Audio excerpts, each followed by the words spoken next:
Good morning, dear students. Hope you all are healthy and safe. Today we are going to start with our lesson, the Second World War. The Second World War from 1939 to 1945. The contents which we will cover in this lesson: the Second World War, the causes of the Second World War.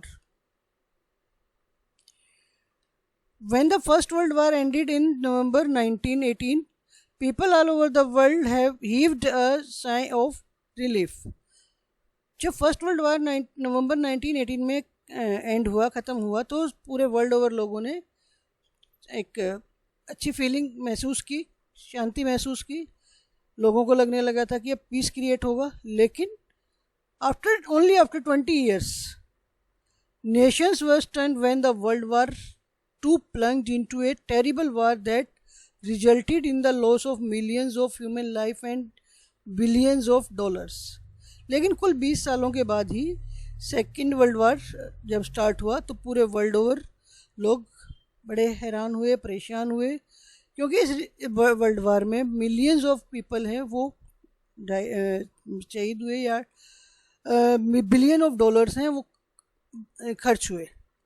After the close of the First World War, the League of Nations was formed and the leading nations of the world had agreed that all international disputes would be settled by peaceful means. जब first World वार ख़त्म हुआ था तो उसके बाद league of Nations नाम का एक इंटरनेशनल ऑर्गेनाइजेशन बनाया गया था. इस ऑर्गेनाइजेशन को बनाने के पीछे ऑब्जेक्टिव था कि पूरे वर्ल्ड ओवर जितने भी इंटरनेशनल डिस्प्यूट्स होंगे फ्यूचर में उन्हें पीसफुल तरीके से सेटल किया जाएगा. These members, the members of League of Nations, pledged that they would work together for the preservation of the world peace. उन लोगों ने शपथ ली थी कि पूरे वर्ल्ड के लिए इकट्ठे मिलके काम करेंगे, पूरे वर्ल्ड की शांति के लिए काम करेंगे. But in the years that followed, many such events happened as lead to the outbreak of the Second World War. लेकिन आने वाले कुछ सालों में ऐसे इवेंट्स हुए जिनकी वजह से सेकेंड वर्ल्ड वार को रोकना मुश्किल हो गया. What were the causes of the Second World War? Treaty of Versailles, the fascist movement in Italy, Nazi regime's act as aggression, failure of the League of Nations, Japan's invasion over China, the German invasion of Poland and in demand for the Danzig corridor. The Treaty of Versailles. After First World War, this treaty was signed by different countries. The peace settlement at Paris was made in the spirit of revenge. The Germans felt that too much injustice had been done to them. जो peace treaty की गई थी Paris में, इसे बदले की भावना से किया गया था. और जर्मन्स हैं, उनको लगता था कि उनके साथ बहुत ज़्यादा इनजस्टिस हुई है, बहुत ज़्यादा अन्याय हुआ है. विक्टोरियस पावर थे, उन्होंने जर्मनी से बहुत सारे जो उसके टेरिटरीज थे, उसके जो कॉलोनियल एरियाज़ थे, उनको उससे छीन लिया था. रीजन्स ऑफ ईस्ट अफ्रीका और साउथ वेस्ट अफ्रीका के बहुत सारे एरिया जो टेरिटरीज और कॉलोनीज थी उसकी वो उनसे छीन लिए. उसके मिलिट्री स्ट्रेंथ है उसको कम्प्लीटली क्रश कर दिया गया था.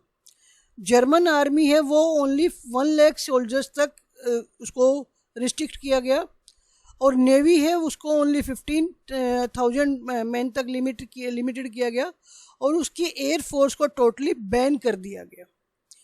German were burdened with an immense war indemnity. She had to pay a heavy sum estimated at $33 billion to the allies. और जर्मनी है उसको पूरी तरह से फर्स्ट वर्ल्ड वार का जिम्मेदार मानते हुए उसके ऊपर हैवी वार इंडेमिनिटी लगाई गई और उसको $33 बिलियन अलाइज को देने पड़े. इसके साथ साथ उसे अपने जो मर्चेंट शिप्स थे वो भी उसे एज कंपनसेशन है वो अलाइज को देने पड़े थे. This was impossible for a proud German race to forget the consequence of the First World War which they had lost to so humiliatingly. अब जो जर्मन लोग थे जिनके साथ इस तरीके से इल ट्रीट किया गया था, वो जो प्राउड रेस थी, प्राउड जर्मन रेस थी, उनके लिए पॉसिबल था, इम्पॉसिबल था जो कॉन्सिक्वेंसेज ऑफ फर्स्ट वर्ल्ड वार थे उन्हें भूल पाना, जिस तरीके से उन्हें ह्यूमिलिटेट किया गया था। This fuelled the rise of Nazism in Germany. जब जर्मनी में नाजिज्म का राइज हुआ, one in legal power Hitler entered upon A carrier of aggression. और जो हिटलर है वो एज एग्रेसर के रूप में सामने आया।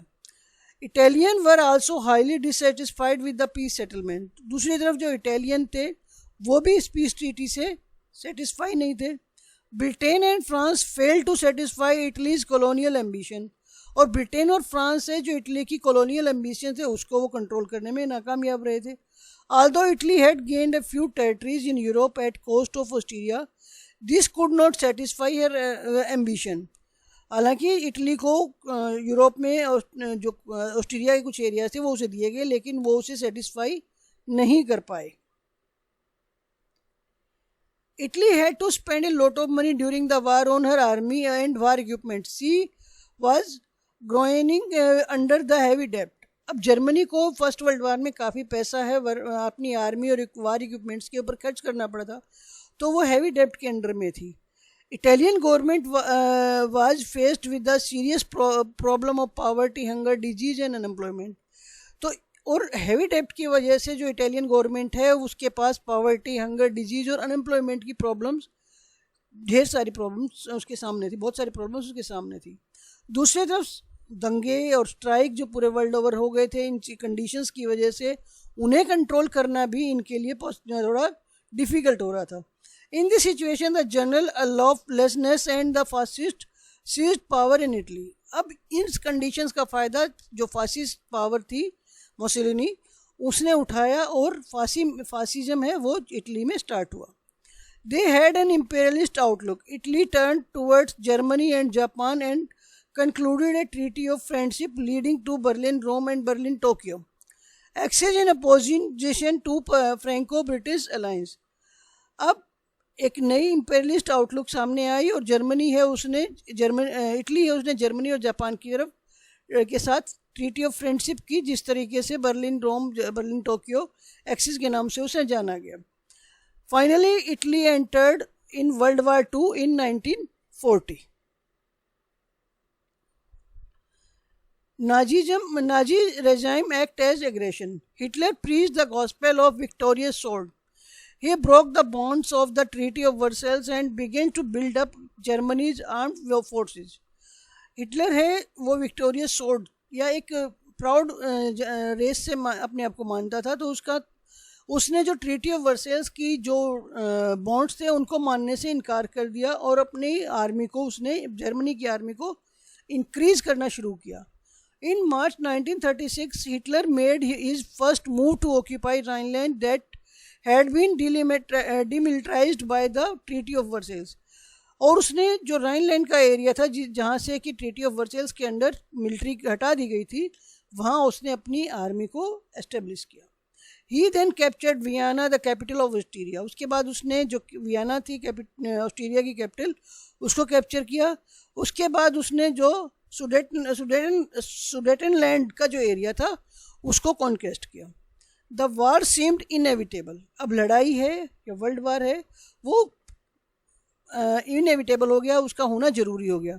अब 4 नेशंस के जो हेड्स थे जर्मनी, इटली, ब्रिटेन और फ्रांस, ये सब म्यूनिच में मिले 29 सितंबर 1938 में, और उन्होंने जर्मनी को सुडेटनलैंड है वो जर्मनी को हैंड ओवर करने का डिसाइड किया। और जो प्रेसिडेंट ऑफ चेकोस्लोवाकिया थे he was persuaded to accept the Munich pact in the interest of peace. और उन्हें मतलब जो चेकोस्लोवाकिया के प्रेसिडेंट को प्रेसराइज किया गया कि म्यूनिक पैक्ट है वो उसको इंटरेस्ट ऑफ पीस में एक्सेप्ट करें। Hitler's troops occupied Sudetenland on 5th October 1938. In March 1939, Germany invaded the rest of Czechoslovakia without any justification. और जर्मन ट्रूप्स हैं वो उन्होंने स्टूडेंटलैंड को ऑक्यूपाई किया। उसके बाद जर्मनी ने पूरा का पूरा चेकोस्लोवाकिया है बिना कोई जस्टिफिकेशन दिए उसे अपने अंडर ले लिया। One of the main cause of second world war was the failure of the league of nation. जितने भी ये कॉजेज मैंने अभी डिस्कस किए उनके साथ साथ जो मेन कॉज, उनमें से एक मेन कॉज क्या है, जो लीग ऑफ नेशन का फेल होना, जो इंटरनेशनल ऑर्गेनाइजेशन बनाया गया था पूरे वर्ल्ड में पीस क्रिएट करने के लिए, उसका फेल हो जाना भी एक मेन कॉज रहा सेकेंड वर्ल्ड वार के होने का। जब वीकर नेशंस थे उन्होंने लीग को डिफरेंट एरियाज में अग्रेसर्स के अगेंस्ट कोई भी जब अपील की तो उसकी उनकी अपील को सुना नहीं गया, क्योंकि लीग के पास एक ही वेपन था इन कंट्रीज के अगेंस्ट, इकोनॉमिक सैंक्शंस। अब जो डिटरमाइंड अग्रेसर्स थे उनके ऊपर इकोनॉमिक बॉन्डेज का या इकोनॉमिक प्रतिबंध का, कोई आर्थिक प्रतिबंध का कोई असर ही नहीं पड़ा। अगर league of nation collectively action लेती इटली के अग्रेशन के खिलाफ, जब उसने इथोपिया पे वो किया था और जापान ने जब मंचूरिया के ऊपर मंचूरिया को कैप्चर किया था, तो शायद सेकेंड वर्ल्ड वार नहीं हो पाता। League of Nations failed in taking action against the aggressors which encouraged Germany to occupy Austria and attacked Poland, which ultimately led to Second World War। और इसके साथ साथ जर्मनी और इसको पोलैंड को भी, जर्मनी ने जब ऑस्ट्रेलिया और पोलैंड को कैप्चर किया था तब भी लीग ऑफ नेशन है फेल रही थी, जो कि अल्टीमेटली सेकेंड वर्ल्ड वार का कारण बना। An important act of the aggression after the First World War was the invasion of China by Japan in 1931 में जापान ने चाइना के कुछ एरियाज को कैप्चर किया। चाइना ने लीग ऑफ नेशंस में अपील की जापान के against to declare sanction against Japan. Britain and France, the leading members of the League did not give any attention to the appeal. और जो Britain और France leading members थे League of Nations के, उन्होंने China की इस appeal पर कोई ध्यान नहीं दिया, क्योंकि उन्हें लगता था कि जापान को हम चाइना के अगेंस्ट यूज कर सकते हैं। Then Japan occupied Manchuria and set up a government there. अब किसी का कोई इंटरफेरेंस नहीं था, किसी तरह से कोई रोक टोक नहीं थी, तो जापान ने मंचूरिया को कैप्चर किया और वहाँ पर अपनी गवर्नमेंट बना ली। और 1933 में जापान ने लीग ऑफ नेशंस को छोड़ दिया और and started occupying British and American properties in China. अब उसने, जापान ने चाइना में जो ब्रिटिश प्रॉपर्टी थी या अमेरिकन प्रॉपर्टीज थी उनको अपने कब्जे में लेना शुरू किया, उनको ऑक्यूपाई करना शुरू किया। Britain and France followed the policy of appeasement. Britain और फ्रांस दोनों ही जो पॉलिसी ऑफ अपीजमेंट को फॉलो कर रहे थे, क्योंकि उनका मानना था कि Japan could be use to weaken China. Japan को यूज किया जा सकता है चाइना को वीक करने के लिए। The German invasion of Poland and demand of Danzig corridor. This was the immediate cause of the Second World War. Hitler was demanding Danzig corridor for the two reasons. Hitler को लगता था कि Danzig corridor should be with Germany. First of all, the city of Danzig was inhabited mainly by the German. Hitler चाहता था कि ये corridor उसके पास हो, क्योंकि उस एरिया में मेनली जर्मन पॉपुलेशन थी। Secondly, by occupying this corridor, he could connect East Persia with Germany. और अगर इस कॉरिडोर के ऊपर जर्मनी का कब्जा हो जाता है तो वो ईस्ट पर्शिया के साथ जर्मनी को कनेक्ट कर पाएगा। Britain and France could realise the danger that lay ahead. Britain और फ्रांस है, उन्हें अब डेंजर नज़र आने लगा था जर्मनी से। They pledged assistance to Poland against German aggression. और उन्होंने पोलैंड को हेल्प करने के लिए की कोशिश की या हेल्प की जर्मन एग्रेशन के against. Russia, the former Soviet union, shared a long frontier with Poland. दूसरी तरफ रशिया है, वो भी इसमें वार में आ गया और उसने लॉन्ग फ्रंटियर है वो पोलैंड के साथ जो शेयर करता था। She could directly come to the aid of the Poland in case of she was attacked by Germany. तो जर्मनी के ऊपर, जर्मनी अगर पोलैंड पे अटैक करता है तो रशिया को थ्रेट हो सकता था। Therefore, in August 1939, Germany signed a non-aggression pact with Russia. अब जर्मनी ने 1939 में रशिया के साथ एक ट्रीटी की कि हम आपके एरिया को कैप्चर नहीं करेंगे, आपके एरिया पे अटैक नहीं करेंगे।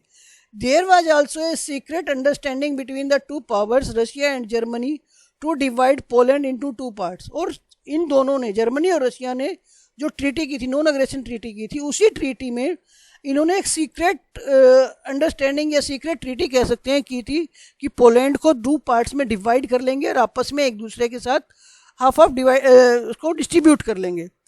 Poland was accuse to committing atrocities against the German living there. अब पोलैंड है, जर्मनी के जो जितने जर्मन लोग वहाँ रहते थे उसके उन लोगों के साथ पोलैंड में इल ट्रीट होने लगा। On 1 September 1939 German troop stormed into Poland, और उन लोगों की हेल्प के लिए जिनके साथ इल ट्रीट हो रहा था पोलैंड में, उन लोगों की हेल्प के लिए 1 सितंबर 1939 में जर्मन ट्रूप्स हैं उन्होंने वहाँ पर अटैक किया। और 3 सितंबर को ब्रिटेन और फ्रांस है उन्होंने जर्मनी के अगेंस्ट वार डिक्लेयर कर दिया।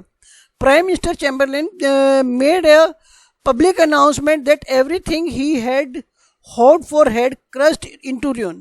This was the beginning of the Second World War. Thank you.